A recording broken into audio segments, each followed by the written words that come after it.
Hello everyone, I'm back with a new chapter of class 10th. It's light. It's a very interesting chapter और इसमें हम ये पढ़ने वाले हैं जो मैंने आपको यहाँ पर बोर्ड पे दिया है सारे पॉइंट्स हम इस पार्ट 1 में पढ़ेंगे और इसके बाद में जो दूसरा पार्ट बनाने वाली हूँ उसमें हम नेक्स्ट मिरर फार्मूला और उससे रिलेटेड न्यूमेरिकल्स करेंगे. सो what is light, reflection and its loss, regular and diffuse reflection, real and virtual images, plane mirror, characteristics of plane mirror, lateral inversion. ये सारे के सारे टॉपिक्स आज हम कवर करने वाले हैं. तो first of all question arises, what is light? So light is what? You have seen many kind of energies in your surrounding. Sound energy. I am speaking. So this energy is produced, है ना? Because we cannot see this, only we can feel it. This is the kind of energy. It is propagating from me to you by using some wires, electrical appliances here. So next is solar energy that we can harness in a cell and we can use it in our home. कर सकते हैं use, जिससे कि हम अपने bulb को जला सकें. कभी कभी हम बायोफ्यूल भी यूज़ करते हैं. कभी कभी हम अपने घरों को उजाला देने के लिए मीथेन गैस का भी यूज़ करते हैं जिसको हम बायोफ्यूल बोलते हैं. गांव में ऐसा यूज़ किया जाता है. Okay, wind energy, tidal energy, nuclear energy जिसकी ज़रूरत बहुत ज़्यादा हम लोगों को है क्योंकि हम उससे इलेक्ट्रिसिटी बना रहे हैं. So these all are form of energy. They can be converted into the another form and this is what? This is the energy conservation law. So here we are talking about the light when it was discussed कि भाई light है क्या actually. So it is energy that enables us to see all around us what is in our surrounding. It makes sensation in our eyes so that we can see. आपको पता है आप physics पढ़ रहे हो और इस फिजिक्स में लाइट में हम दो तरीके के लाइट को हम दो तरीके से देखते हैं. एक है वेव नेचर और एक है पार्टिकल नेचर. वेव नेचर और पार्टिकल नेचर के नाम से ही आपको समझ में आ रहा होगा. Particle nature it was introduced by Isaac Newton in late 17th century. According to him, particles are associated and will travel. These are photons, they are traveling and these are massless particles traveling and these are constituting light form of energy. Electromagnetic waves, right? Electromagnetic waves, what are they?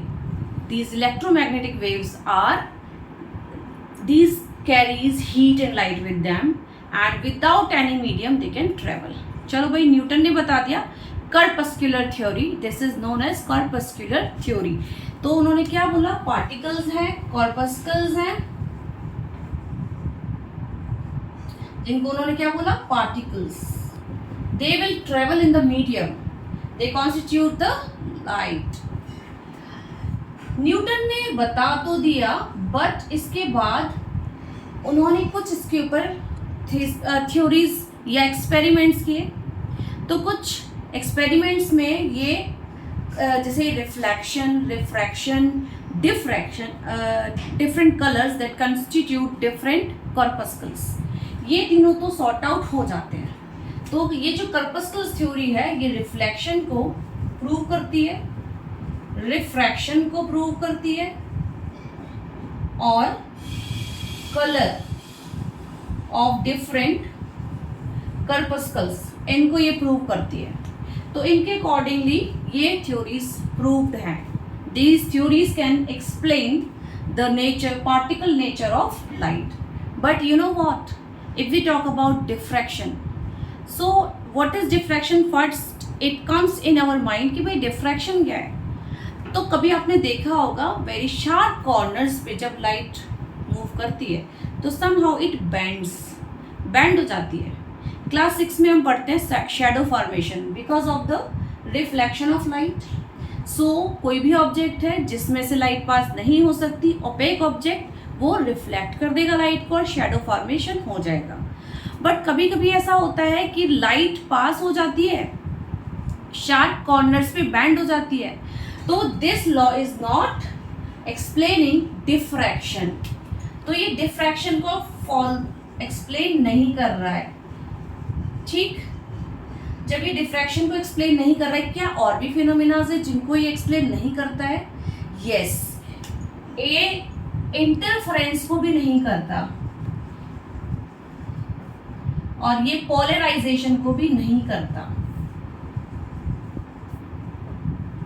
ये सब आप पढ़ने वाले हो class 12th में।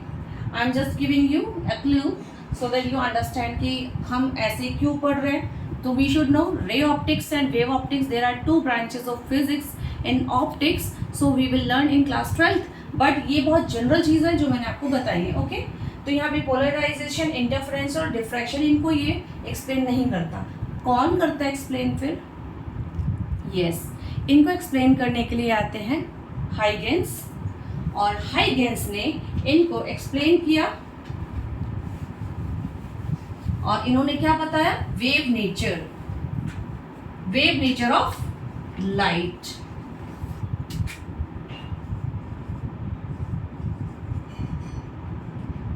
Huygens wave theory.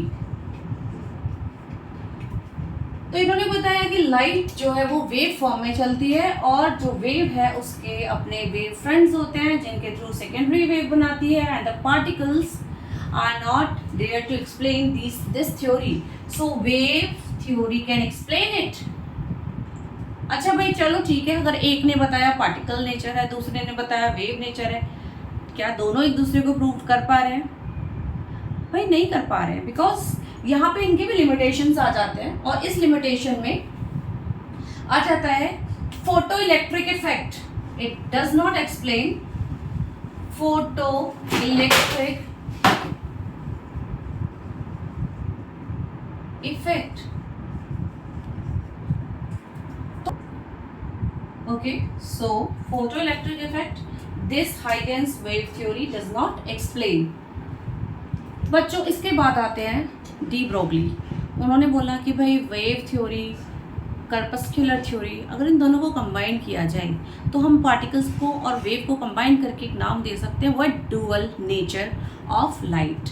तो उन्होंने दिया डुअल नेचर ऑफ लाइट, जिसको आज की डेट में हम जानते हैं मॉडर्न फिजिक्स के नाम से, और इसको बेसिकली हमें पढ़ाया जाता है क्वांटम मैकेनिक्स। तो क्वांटम मैकेनिक्स में हम क्वांटास के बारे में पढ़ते हैं, वेव नेचर के बारे में पढ़ते हैं। It's very very very interesting and little bit tough. So here this was the all theory behind it. Now move to the next topic, that is reflection and its laws. तो reflection क्या होता है? It's very simple concept, you have heard in class 8। Reflection, sending back of light after falling any shiny and smooth surface. So it occurs on a surface. I can take here any of the surface that is shiny, but I will prefer this plane mirror.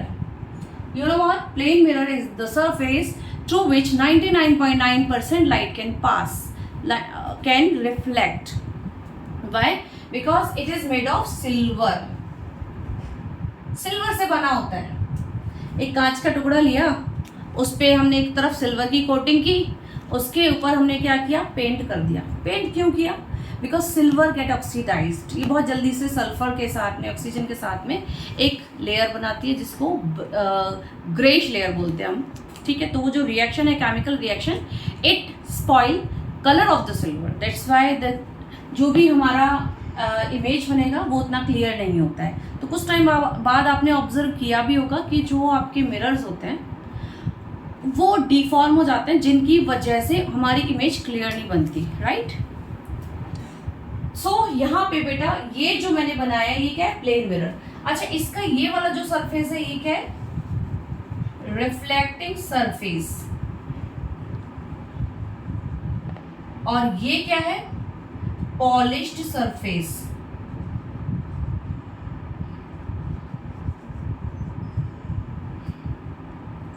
ठीक, light इस पे सबसे पहले हम डालते हैं normal. ये क्या होता है? नॉर्मल। नॉर्मल तो सबको पता होगा, नॉर्मल ना कुछ नहीं है, कुछ खास चीज नहीं है। मान लो कि एक ये सरफेस है, अगर मैं इसके साथ में एक ऐसे कोई भी लाइन खींचूं या ड्रॉ करूं जो बिल्कुल इसके हर एक सरफेस पॉइंट पे परपेंडिकुलर ड्रॉ हो रही है, तो this is what normal. You can see this is normal, this is showing normal to the surface, so this is normal. okay, अगर मैं इस पे मान लो कि मेरे पास अगर मिरर है, मैं आपको एक्सपेरिमेंट करवा दूंगी बट नेक्स्ट में, मेरे पास एक मिरर है, मैंने उस पर लाइट डाली तो पर्टिकुलर लाइट ऐसे करके बैंड हो जाएगी, अगर मैं ऐसे डालती हूँ तो ऐसे बैंड हो जाती है। जैसे जैसे मैं उसका एंगल कम करती जाऊंगी वैसे वैसे वो लाइट बैंड उसका भी एंगल कम होता जाएगा। चलो, तो फर्स्ट मैंने जो लाइट इंसिडेंट की है, दिस इज इंसिडेंट रे।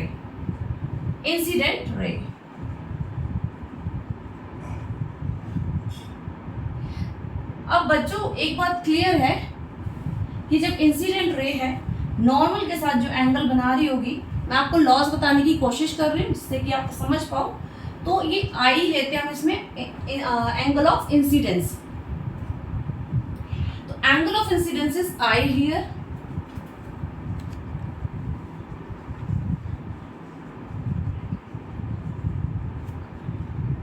and R I will take as angle of reflection.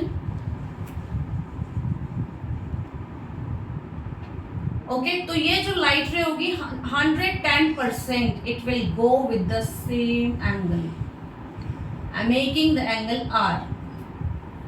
मैंने यहाँ पे R से इंट्रोड्यूस किया है जिससे कि वी कैन शो कि भाई ये एंगल ऑफ इंसिडेंस है और ये एंगल ऑफ रिफ्लेक्शन है। तो फर्स्ट लॉ ऑफ रिफ्लेक्शन, यहाँ पे दो लॉज होते हैं, फर्स्ट and second.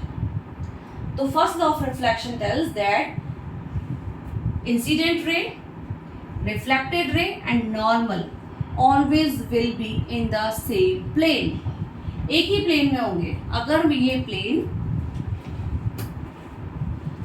प्लेन ये है तो इस प्लेन में होंगे वर्टिकली, अगर ये प्लेन हॉरिजॉन्टल है तो हॉरिजॉन्टली प्लेन में होंगे, तीनों सेम प्लेन में होंगे। This is the first law. ठीक, second law, angle of incidence is always equal to the angle of reflection. This is the second law of reflection. तो क्या ये प्रूव कर सकते हैं? बिल्कुल कर सकते हैं, मिरर के साथ में करेंगे। ठीक है, तो हम इसको प्रूव करेंगे। सो these are the two laws of reflection. Now the next is regular and diffuse reflection. Regular और diffuse reflection को जानने के लिए हमें पहले ये पढ़ना जरूरी था, क्योंकि हमें ये पता होना चाहिए कि अगर हम लाइट रेज को फॉल करा रहे हैं किसी भी सरफेस पे तो वो किस तरीके से रिफ्लेक्ट होगी। और ये जो दोनों लॉज है, these laws will always be followed in any case. They are not false ever. So first of all we will talk about regular reflection. Regular reflection के बारे में पढ़ते हैं बेटा। तो जब भी हम कोई भी शाइनी सरफेस देखते हैं, मान लो कि मैंने अभी न्यूली पेंटेड टेबल देखी है जिसपे अभी अभी पेंट हुआ है, मैंने मेटल कोई भी मेटल लिया है जिसकी सरफेस प्लेन है और वो बहुत शाइनी है, यस रेगुलर रिफ्लेक्शन होगा, लेकिन उसमें कुछ पार्ट होगा जो डिफ्यूज भी होगा। ठीक, डिफ्यूज रिफ्लेक्शन में और रेगुलर रिफ्लेक्शन में बेसिक डिफरेंसेस क्या हैं वो सब हम अभी पढ़ने वाले हैं। तो यहाँ पे मैंने एक मिरर ले लिया है, again mirror regular reflection show करेगा प्रॉपर। तो यहाँ पे कुछ रेज आएंगी, 1 2 3 रेज ले लेते हैं। दीज रेज आर कमिंग या falling parallel to each other, then we have to draw the normal. तीनों के लिए हम नॉर्मल बना लेते हैं बच्चों, क्योंकि अभी मैंने बताया आपको angle of incidence is between the angle of it is between the line incident ray and normal. तो this is what, this is incident rays and this is angle of incident. ठीक है, I1 मान लो, I2 मान लो, I3 मान लो। अब इनको reflect होना है। You know what? In this case, these three lines will go parallel to each other. these three lines will go parallel to each other after reflection. So the R1, R2, R3 all will be equal in case of regular reflection. तो regular reflection में जो basic फंडा है वो क्या है, हमें हमारी इमेज दिखाई दे जाती है. इतना ज़्यादा क्लियर जो लाइंस हैं, रेज हैं, इतनी ज़्यादा क्लियरली रिफ्लेक्ट हो जाती है सेम एंगल पे, we can see our image. In case of diffuse reflection, तो ये कहाँ काम आता है, इसका एप्लीकेशन कहाँ है, to see us in the mirror. That's why we can see our image clearly. Okay. Diffuse reflection, diffuse reflection में बेटा कुछ ऐसे होगा, जो भी सरफेस है, आपने कोई भी सरफेस ले लो, अपने आसपास की कोई भी सरफेस ले लो, इवन ये पेपर वगैरह भी जो हमारे आसपास हैं, ठीक है, ये है, ये इसके पीछे मेरा ब्लैक बोर्ड है, वो ब्लैक बोर्ड की सरफेस आपने स्कूल में भी देखी होगी. तो उस सरफेस को आप कभी पास से जाके ऑब्जर्व करो, वो कुछ टेढ़ा मेढ़ा आपको अगर आप बनाओगे ना उसको, तो उसका जो सरफेस है वो रफ बनेगा. ठीक है. तो मेनली जो डिफ्यूज रिफ्लेक्शन है वो कहाँ से होता है, वो रफ सरफेस पे होता है. और इसका क्या एप्लीकेशन है डिफ्यूज रिफ्लेक्शन का, it's very important you know, कि डिफ्यूज रिफ्लेक्शन की वजह से ही हम चीज़ों को देख पाते हैं. सेम यहाँ पे मुझे 3 रेज दोबारा से मैं ले लेती हूँ. I can consider more than 3, but first I will consider 3 only, है ना, so that you can understand. So first ray is coming on this point, second ray is coming at this point, and third ray is coming. हमें ये याद रखना है कि तीनों raise parallel होनी चाहिए.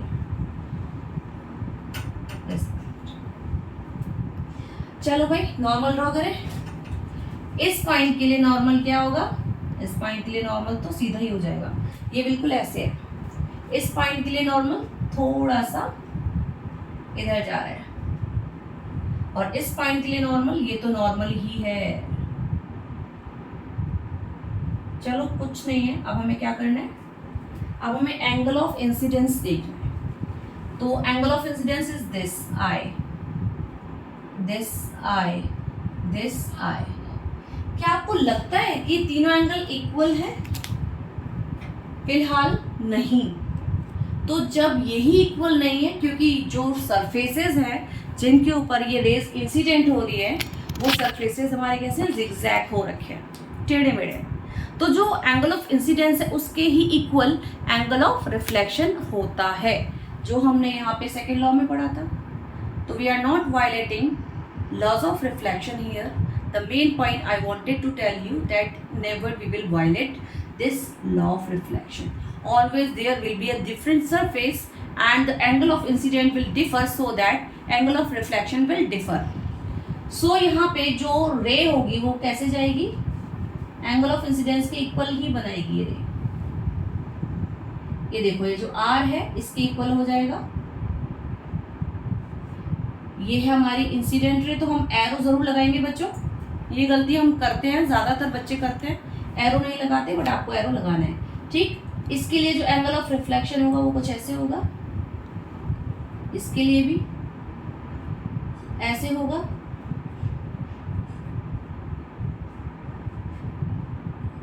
ये देखो, अब आप तीनों रेस को देखोगे ना, एक रे इधर चली गई, एक रे इधर चली गई, एक रे इधर चली गई. तीनों रेस डिफरेंट डायरेक्शन में है. तो इस तरीके के जो रिफ्लेक्शंस होते हैं हम उनको बोलते हैं diffuse reflection. And diffuse reflection में वायलेशन नहीं है, बट क्या है, ये हमारे angle of incidence and angle of reflection both are equal here. ठीक है. तो ये जो स्कैटर्ड हो रही है रेज इधर उधर, वो स्कैटरिंग नहीं है, वो डिफ्यूज रिफ्लेक्शन है. अच्छा, इसका जो मेनली कॉन्सेप्ट है वो ये है बेटा कि जो भी डिफ्यूज रिफ्लेक्शन होता है, because of that we can see any object. मुझे यहाँ पे जो भी ऑब्जेक्ट दिख रहे हैं, अगर उसमें से बहुत ज़्यादा लाइट मेरी आंखों में आती है तो मुझे अपनी इमेज दिखना शुरू हो जाती है ना, क्योंकि उस ऑब्जेक्ट में इतनी क्लैरिटी है कि जितनी भी रेज उस पर गई हैं वो सारी की सारी वापस आ रही है. तो उसको हम देख पाएंगे, खुद को उसमें देख पाएंगे, ऑब्जेक्ट्स देख पाएंगे इमेजेस के फॉर्म में. लेकिन जो हमें ये दिख रहे होते हैं ऑब्जेक्ट्स, वो सारे डिफ्यूज रिफ्लेक्शन की वजह से दिख रहे होते हैं. दूसरी चीज़, इस कोने में कोई चीज़ है, उस कोने में देखने के लिए डिफ्यूज रिफ्लेक्शन की ज़रूरत है. मिरर को आप सामने लगा दो, और कुछ साइड में चले जाओ, देख पाते हो? इमेज तो नहीं देख पाते ना, मिरर तो देख पाते हो, इमेज नहीं देख पाते. I am talking about the rays that are coming in our eyes to show our image. That's why we can see the object from any corner of the room because of the diffuse reflection. So this is the application of this diffuse reflection. Next is real and virtual images. Real और virtual images को हम हमारे आसपास देख पाते हैं, but हम ये नहीं समझ पाते कौन सी रियल है और कौन सी वर्चुअल है.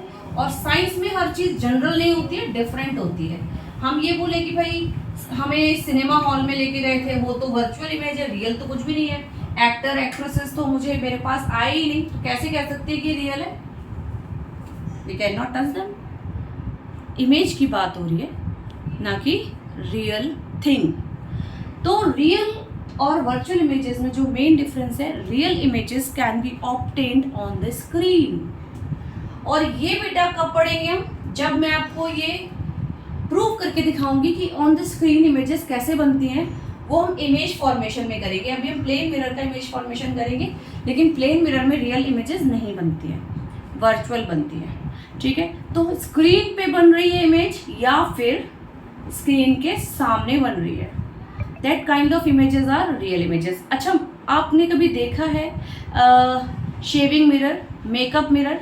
अगर देखा होगा तो उसका कुछ शेप डिफरेंट होता है, कुछ अंदर को होता है ऐसे. तो जब आप खुद को देखते हो यहाँ से, तो आपका जो इमेज बनता है वो, अगर आप इतने हो तो आपका साइज इतना दिखाई देता है, कुछ आगे को बनता है. और वो रीज़न यही होता है कि जो हमारा मिरर है उसमें रियल इमेज बन रही है, जिसकी वजह से वो थोड़ा इनहैंस हो गया है, बिगर देन द ऑब्जेक्ट. ठीक है, okay. So real image can be obtained on the screen, virtual image can not obtained on the screen. तो हम जब भी अपने आप को सुबह सुबह मिरर के सामने खड़ा होकर देखते हैं, तो आपने देखा होगा कि जितना दूर हम मिरर से हैं उतना ही दूर हमारी इमेज भी मिरर से होती है. तो that's why that is virtual image. Real image can be obtained when reflected rays meet actually.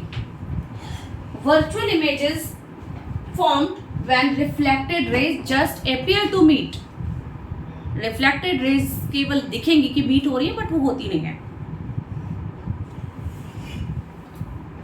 Okay, plane mirror. मैंने आपको प्लेन मिरर के बारे में थोड़ा कंसेप्ट दिया है. सिल्वर से बना होता है, और जो प्लेन मिरर होगा उसमें एक साइड होगा रिफ्लेक्टिंग सरफेस और एक साइड होगा पॉलिश्ड सरफेस. तो जो रिफ्लेक्टिंग सरफेस है वहाँ हम उसको यूज़ करेंगे अपनी इमेजेस को बनाने के लिए. ठीक है, तो इसकी कैरेक्टरिस्टिक्स क्या क्या है? प्लेन मिरर में जो भी इमेज बनती है वो कैसी होती है? वर्चुअल. कैसी इमेज बनती है? Virtual. Inside the mirror, inside the mirror the image will be formed. Same sized, the most important point, same sized image will be formed. जितना बड़ा ऑब्जेक्ट है उतनी ही इमेज फॉर्म होगी. ओके, तो एक और चीज है, आप जितनी स्पीड से मिरर के सामने आओगे उतनी ही स्पीड से आपकी जो इमेज बन रही है वो भी मिरर के अंदर से ऐसा लगेगा बाहर को आती हुई. तो ये क्यों हो रहा है? Because when we are moving your image is also moving. तो we can say that the twice of the velocity of the object traveling toward the mirror is equal to the velocity of the image traveling toward the object. तो double हो जाएगी, क्योंकि जिस speed से आप जा रहे हो, मान लो v है, तो ऑब्जेक्ट भी v से आ रहा है, तो आप दोनों एक दूसरे की किस स्पीड से आ रहे हो? 2v. तो यहाँ पे एक एग्जांपल है जो मैं पूछ रही हूँ आप लोगों से. ये मैंने बनाया एंगल ऑफ इंसिडेंस. ये हमारा क्या है बेटा? मिरर. और ये हमारा है इंसिडेंट रे, ये है रिफ्लेक्टेड रे, ये है एंगल r और ये है नॉर्मल. ठीक है, ये हमारा जो मैंने आपको बना के दिया अभी डायग्राम, ये मैंने किस में शो किया था? आंसर में। आप जब भी वीडियो देखोगे आप खुद को पॉज करोगे और सोचोगे यहाँ पे मैंने क्या क्या पॉइंट्स बताए थे, ये क्या है, ये क्या है, ये क्या है, ये क्या है, सब कुछ सोचोगे। ठीक, इसके बाद नेक्स्ट क्वेश्चन है जिसको मैं ड्रॉ कर रही हूँ। खैर ये मैं बता भी देती हूँ, this is telling the laws of reflection and here this is incident ray, reflected ray, angle of incidence, angle of reflection, और इससे बेस्ड एक क्वेश्चन है जो मैं आपको देने वाली हूँ अभी। ओके, इसके बाद है एक मिरर है जिसके सामने 2 मीटर पे एक ऑब्जेक्ट है। Find the distance between object and image. Find the distance between object and image. Okay, time's up. So now object is here and image will be formed here and this will be 2 meter again. तो object और image के बीच का जो difference होगा वो कितना हो जाएगा? 4 metre. 4 metre, right? 2 metre plus 2 metre हो जाएगा, तो ऑब्जेक्ट और इमेज के बीच का 4 मीटर हो जाएगा। लेकिन अगर मैं आपसे ये पूछूं, object is standing in front of the mirror at 100 centimeter, then find the distance between the mirror and the image. तो मिरर और इमेज के बीच की डिफरेंस आप कितना बताओगे? 100 सेंटीमीटर। तो इसमें कोई भी घुमा फिरा के कॉन्सेप्ट नहीं है, बस उसका ड्रॉ करोगे और इसका सॉल्यूशन निकालोगे फौरन। ठीक है, तो बेटा यहाँ पे इनसाइड द मिरर सेम, ये सारे के सारे इसके क्या है? कैरेक्टरिस्टिक्स है। तो जो हमारा मिरर है, प्लेन मिरर है, इतना इंपॉर्टेंट है हमारे लिए, हम डेली देखते हैं उसमें, बट हमें ये नहीं पता कि इसमें कैसी इमेज फॉर्म हो रही है। तो आज से हमें पता चल गया है कि इमेज कैसी फॉर्म हो रही है? Virtual, inside the mirror, same sized और laterally inverted. The most important thing is here lateral inversion. What is it? Lateral inversion. अच्छा, मैं आपको बोलती हूँ मिरर के सामने जाओ और खुद को ऑब्जर्व करो, नहीं तो मैं बताती हूँ, अगर मैंने एक मिरर लिया, ठीक है, उसके सामने मैंने एक बच्चे को बोला कि भाई इस मिरर के सामने लेटर एन को देखो, लेटर एन को देखो, ओ को देखो। सबसे पहले देखते हैं ओ को। तो जब मैंने देखा तो वो मुझे ओ तो ओ जैसा ही दिखा, लेकिन जब मैंने मिरर के सामने लेटर एन को देखा, ये सामने रखा हुआ है लेटर एन, इसके जो पीछे बनेगा बेटा, ये इसको ऐसे कर दो, लेफ्ट का राइट, राइट का left. This is called lateral inversion. The nearest point, मैंने आपको बताया था ना, angle of incidence, angle of reflection will be equal, तो the nearest point will be here as a nearest point and this point will go such like this and this will be the end. मैंने बोला just इसको बिल्कुल invert कर दो। This happens in case of ambulance. Ambulance आपने देखा होगा, देखा है, उसमें हमेशा उल्टे अक्षर लिखे होते हैं। लेटर्स कैसे लिखे होते हैं? उल्टे लिखे होते हैं। मान लो कि एम्बुलेंस को मैं पहले सीधा लिख लेती हूँ,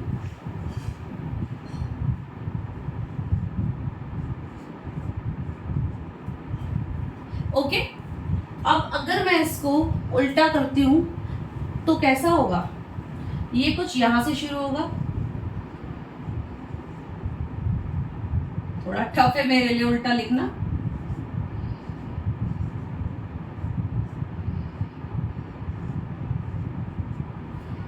अब आप इसको मिरर में देखोगे तो ये ऐसा दिखेगा। उल्टा क्यों लिखा होता है बच्चों? Because the car, the vehicle that is moving forward can see the ambulance in a proper way, in this way. तो जो आगे कार जा रही है, कोई भी व्हीकल जा रहा है, तो उसमें एम्बुलेंस कैसा दिखेगा? सीधा दिखेगा। तो आप ये करके देख सकते हो। आप देखना, आज कोई भी लेटर ड्रॉ करना और फिर उसको देखना मिरर में उल्टा ही दिखने वाला है, ठीक है। तो this is what, this is called angle of lateral inversion. तो lateral inversion is very important term here, क्योंकि बहुत बार पूछा जाता है, इससे रिलेटेड क्वेश्चंस पूछे जाते हैं। अच्छा, इनसे रिलेटेड कुछ न्यूमेरिकल्स हैं जो मैं आपको भी बताने वाली हूँ, ठीक है। So students, this is the question. An incident ray makes an angle of 35 degree with the surface of a plane mirror. What is the angle of reflection? So here you can just imagine कि जो plane mirror है वो बना हुआ है, हमें कुछ नहीं करना बच्चों, सबसे पहले हम क्या करेंगे, प्लेन मिरर को ड्रॉ करेंगे, क्योंकि हम इतने इंटेलिजेंट बनने की कोशिश नहीं करेंगे। कुछ बच्चे मुझे रिप्लाई करते हैं फास्टली, मैम 35 डिग्री, बहुत जल्दी से, विदाउट थिंकिंग इन गला मिनट। तो हम ऐसा कुछ नहीं करेंगे, normal. Just guess what is the angle between this normal and this plane mirror? I told you, right? So this is what? This is the 90 degree. Whenever any line is drawn on the plane surface, normally it means कि this is making the 90 degree angle. यानी कि this is the perpendicular line drawn on that. So this is the perpendicular line and this is called normal. क्योंकि ये हर तरफ से perpendicular है, इसलिए हम इसका नाम दे दिया normal.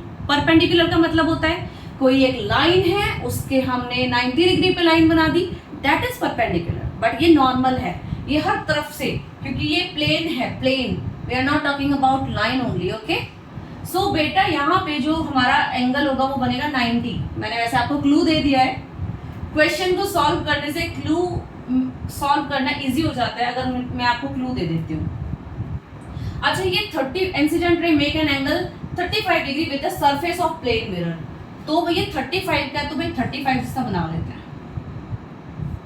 ये बोल रहा है कि प्लेन मिरर के साथ में जो हमारा इंसिडेंट रे है वो क्या बना रहा है, 35 डिग्री। अब तो सबको समझ आ गया होगा, हिंट दिया है मैंने, तो उस हिंट का यूज कर लेते हैं। This is 90 degree. Okay, clear? So this is what? Angle of glance. इसको हम बोलते हैं एंगल ऑफ ग्लैंस। तो angle of glance is given and this incident angle, इसे हम क्या बोलते हैं? Angle of incidence. हमें निकालना क्या है? Angle of reflection. क्या निकालना है? Angle of reflection. आई निकाल सकते हैं? हाँ, बिल्कुल निकाल सकते हैं। तो चलो, आई इज इक्वल टू, हमें गिवन है 35 degree, angle between mirror and incident ray that is 35। तो I will be 90 minus 35 degree. Angle of glance को हम थीटा से रिप्रेजेंट करते हैं, कर सकते हो आप, ठीक है? तो I is equal to angle of incidence is equal to 55 degree. But this is not the answer, we need to find angle of reflection. So remember the second theorem, second law of reflection. It is what? It states that angle of incidence and angle of reflection both are equal. So from this we can get angle of reflection is equal to 55 degree. So hence we got the answer. ऐसे बहुत सारे और भी questions हैं आपके जो इस chapter से रिलेटेड है, बट अभी के लिए इतना काफ़ी है बच्चों। नेक्स्ट जो हमारा टॉपिक है वो हम लेने वाले हैं रिफ्लेक्शन से रिलेटेड, जो हमारे मिरर्स हैं, curved surfaces, convex, concave, mirror formula, और हम कैसे इमेज फॉर्मेशन करते हैं, ये सब हम उस नेक्स्ट टॉपिक करने वाले हैं अपने नेक्स्ट वीडियो में, ठीक है? और तब तक के लिए take care of yourself, bye, और like, subscribe, and I can inspire to send you more videos and it will really helpful for me because it makes me happy. चलो, bye bye.